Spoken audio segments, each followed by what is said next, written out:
È stata inaugurata questa mattina l'apertura ufficiale per il 2020 del Centro Ambientale Turistico di Cavallino Tre Porti. La realtà è nata in via sperimentale nel 2016 per offrire durante l'estate un servizio di informazione dedicato all'ambiente del territorio.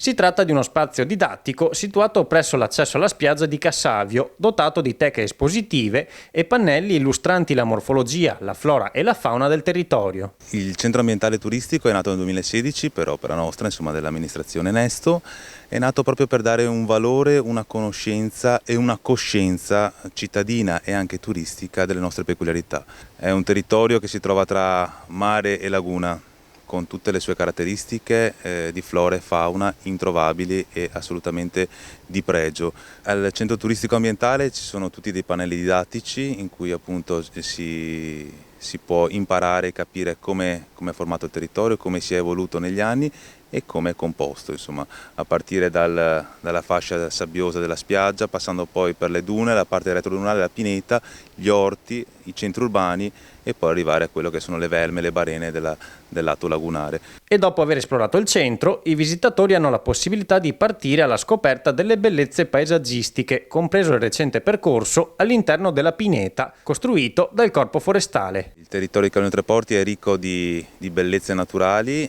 che stiamo cercando un po' alla volta, passo dopo passo, di valorizzare.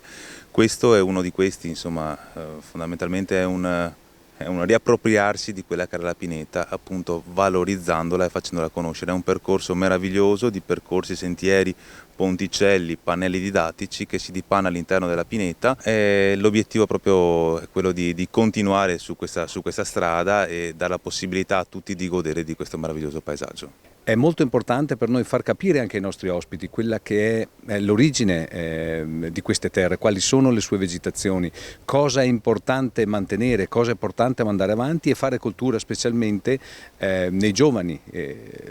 Cavallino Tre Porti è molto importante per il turismo all'aria aperta, è molto importante per il turismo delle famiglie. Quindi i ragazzi giovani che vengono da noi è giusto che imparino, che vedano non solo le aziende ricettive, ma che vedano e che capiscano bene in quale territorio loro sono venuti a passare le loro vacanze e così si fanno un pochino un'idea non solo del sole e del mare, ma proprio un po' di tutto ciò che li circonda. Mi permetterei quasi di dire che è un compito del territorio riuscire a fare cultura di se stesso, fare capire quella che è la sua storia, quello che è stato, quello che ha fatto la sua popolazione nel corso di tutti gli anni.